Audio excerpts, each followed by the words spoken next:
কিছুই জানলাম না। আর বললাম যে যারা কৃষ্ণ ভক্ত তারা আহ্মদ, আমার থেকে বড় আহ্মদ আর কেউ নেই। তাই সে কি করছে সে বিচার না করে নিজের দিকে তাকাও, বহির্মুখী জগৎ ছেড়ে অন্তর্মুখী হও।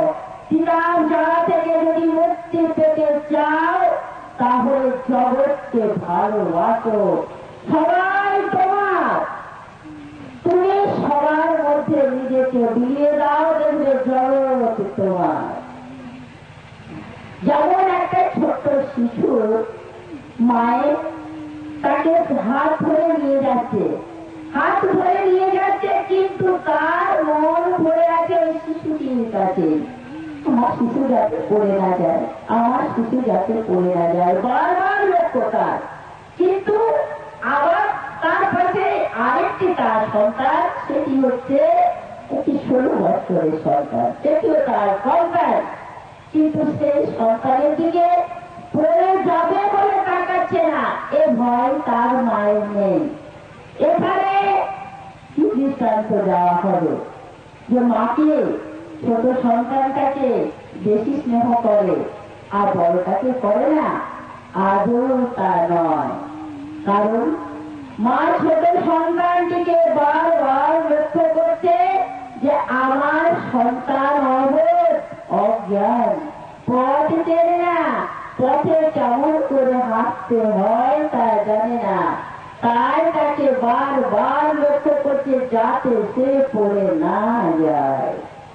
আর যে বড় ছেলে জানে আমার এই ছেলের জ্ঞান হয়েছে, এই ছেলে হাঁটতে পারবে, এই পড়বে না, তাই তার দিকে লক্ষ্যটা কম।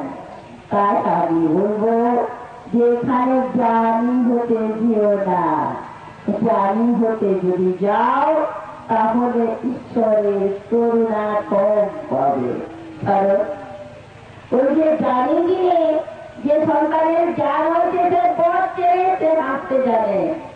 তাই যেমন তাকে মা ধরছে না, লক্ষ্য করছে না, আমরাও যদি ওই জ্ঞান হয়ে পথ চলতে যাই ঈশ্বর আমাদের লক্ষ্য করবে কম। আর যদি অজ্ঞানী শিশু ছেলে আমি কিছু জানি না, তুমি যা করাচ্ছ আমি তাই করছি, আমার মধ্যে যদি এই ভাব থাকে তাহলে করুণাময় ঈশ্বর আমার হাত ধরে নিয়ে যাবেন, আমার পথ চিনিয়ে দেবেন। এই জন্য আমার পথ চেনাবেন যা আমার শিশু অবোধ, অজ্ঞান, কিছু জানে না। তাই ভক্তি রসে ডুবে যাও। ভক্তি পথ হচ্ছে সর্বশ্রেষ্ঠ পথ। এই যে যারা জানে সারাদিন বসে ভাই যতের উন্মত্ত আছে, বসে আছেন, তিনি কি নীরব। আমার ভক্তি মার্গে দেখো এই এখনই যদি একটা সুর দিয়ে হরে কৃষ্ণ 32 নাম, 16 অক্ষর 32 নাম তোলা হয়। এই যে 16 অক্ষর 32 নাম, হরে কৃষ্ণ কৃষ্ণ কৃষ্ণ হরে হরে, হরে রাম রাম রাম হরে হরে। এখানে বলছে যিনি বড় তাকে অগ্রভাগ দেওয়া হয়, এখন দিদিতে দিদি নাই, এটা ছিল আরো আগে বড়কে বড় একটা ভাগ দেওয়া হতো। তাই যখন হরে কৃষ্ণ কৃষ্ণ কৃষ্ণ হরে হরে বলছে তখন দেখবে হরে কৃষ্ণ যখন বলছেন রাম বাদ করে যাচ্ছে, আবার হরে রাম যখন বলছেন তখন কৃষ্ণ বাদ করে যাচ্ছে। কিন্তু হরিকে বাদ দেওয়া যাচ্ছে না, হরি 16 অক্ষর একাই নিয়েছে, 8 অক্ষর রাম, 8 অক্ষর কৃষ্ণ। তাই আমাদের ক্ষুদ্র বুদ্ধি যদি নিয়ে বিচার করি তাহলে দেখব যে হরি হচ্ছে ভাগে বড়, অগ্রভাগটা তাকে দেওয়া হলো। আর যদি শুদ্ধ শুদ্ধ বিচার নিয়ে বিচার করিয়ে যে তিনি সব বড় ছোট এখানে কিছুই নেই, তাহলে কিছুই নেই।